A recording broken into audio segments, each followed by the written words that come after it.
वालेकुम नाज़रीन, एक नए प्रोग्राम में आप सबको खुशामदीद कहता हूँ। आज का जो प्रोग्राम है वो इंशाल्लाह हम श्रिम्प और उनकी 2 महीने का जो प्रोग्रेस रिपोर्ट है वो आप लोगों के सामने पेश करेंगे। ईद की खुशियाँ दुबाला, मरी बायोफ्लाक फ़िश और श्रिम्प फार्मिंग ट्रेनिंग 14 और 15 जुलाई 2022 को मरी में होगी। फ़ीस 9,000, सिर्फ 25 सीटें। रजिस्ट्रेशन के लिए अभी रब्ता करें 0300 400 9799 0300 8820 डॉक्टर साहब, आपने 2 महीने पहले श्रिम्प डाला था, वो अब कितना बड़ा है, क्या साइज है उनका? जी आबिद, बिल्कुल ऐसे ही है। 2 महीने पहले भी डलवाया था और एक फार्म पे 4 माह पहले भी डलवाया था।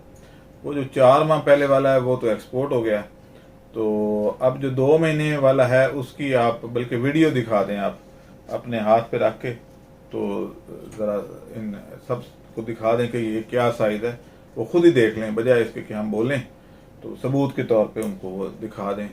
क्योंकि यहाँ पे कुछ लोग ऐसे हैं जिन्होंने कभी श्रिम्प देखा ही नहीं और वो कहते हैं जी कि हमने हमारे फार्म्स हैं और ये है वो है।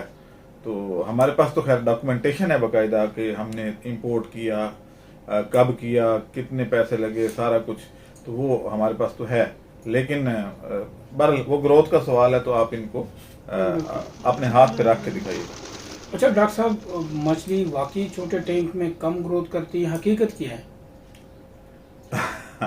ये सिर्फ कुछ लोगों के जो है ना अपनी प्रमोट करने के ट्रिक्स हैं, अदरवाइज ऐसा कुछ नहीं है। आप इसकी भी वीडियो डाल दें।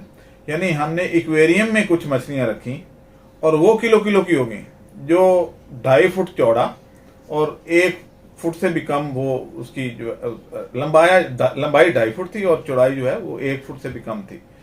तो उसमें किलो हो गई, जिसमें 14 मछलियां डाली हुई थी। आप बल्कि इसकी एक वीडियो बना के डाल दें आप सब, ठीक है, ताकि वो खुद अपनी आंखों से देख लें। और ये मछलियां जो हैं ये किलो की हो चुकी हैं। तो अब जो कहते हैं जी कि बड़ा टैंक होगा तो बारिश जब ज्यादा होता है तो ज्यादा पानी आता है, वो वाले जो लोग हैं उन सब के लिए उनके मुंह बंद हो जाएंगे कि हम जब ये दिखाएंगे आप कि ये हमारे एक्वेरियम में किलो की हो गई हैं, जिसमें जगह ही कोई नहीं है, 14 मछलियां रखी हुई हैं और उसमें किलो से भी ज्यादा की, कुछ 1 किलो 100 ग्राम की भी हैं। तो उधर जगह तो नहीं थी, बहुत थोड़ी जगह थी ना, तो पानी भी बहुत थोड़ा था और वो ग्रोथ कर गई। तो इतने बड़े टैंक जो 15 फुट का या 20 फुट का हम बनाते हैं, 2 साइज हैं हमारे, 15 फुट और 20 फुट, तो उसमें क्यों नहीं ग्रो करेगी? ये सिर्फ ट्रिक्स हैं कि भाई कोई ऐसा शोशा छोड़ दें कि लोग कुछ इक्का दुक्का हमारे पास स्लिप होके आ जाएं, क्योंकि ज्यादा लोग तो मेरे पास आते हैं, तो उनमें से कुछ स्लिप होके तो इनके पास चले जाएं कि ये देखें जी ये नई लॉजिक, नई साइंस आ गई है। तो बस इस वजह से वो करते हैं और कोई इसमें हकीकत नहीं है। अच्छा डॉक्टर साहब, आप क्या सिर्फ 2.5 फुट ऊंचाई के टैंक बनाते हैं या 4 फुट की ऊंचाई के भी टैंक बनाते हैं? यार 2.5 फुट के और 4 फुट के, बेशक 6 फुट के या 20 फुट ऊंचाई के भी हमारे से बनवा सकते हैं। हम बताते हैं कि 2.5 फुट का ये फायदा है, और अगर आपको लगता है कि भाई नहीं 2.5 फुट वाले नहीं 4 फुट के बनने चाहिए, तो आप हमारे से 4 फुट के बनवा लें। बल्कि ये है कि ये हमने एक प्रिंट किया हुआ है कि अब हमने लिख दिया है कि आपने 2.5 फुट वाले को टिक करना है, ये 4 फुट वाले को, जो एग्रीमेंट हमने बनाया हुआ है, तो उसमें आप 4 फुट वाले को कर दें, या उसमें दूसरा हमने 5 फुट वाला भी रखा हुआ है, तो 2.5, 4 और 5 जो टिक करेंगे हम बना देंगे। बल्कि इससे उन लोगों का मुंह बंद हो जाएगा, बल्कि उनकी छुट्टी हो जाएगी। अब वो कैसे बेचेंगे अपने टैंक कि जो कहते हैं जी हम 4 फुट का बनाते हैं। भाई आपने कोई नई साइंस डेवलप कर ली है कि 4 फुट के बना लिए? भाई 4 फुट की हर बंदा बना सकता है।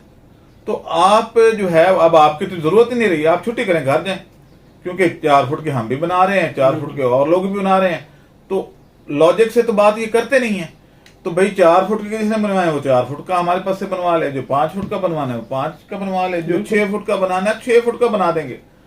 इसमें कौन सी ऐसी साइंस है? यानी लॉजिक से कोई लॉजिक भी हो ना तो फिर है, तो वो लॉजिक तो है नहीं उनके पास। बस यही है जी कि हमने एक बहुत बड़ी डेवलपमेंट कर ली, बंदा नाचीज ने ये कर लिया। वो बंदा नाचीज ने क्या किया भाई,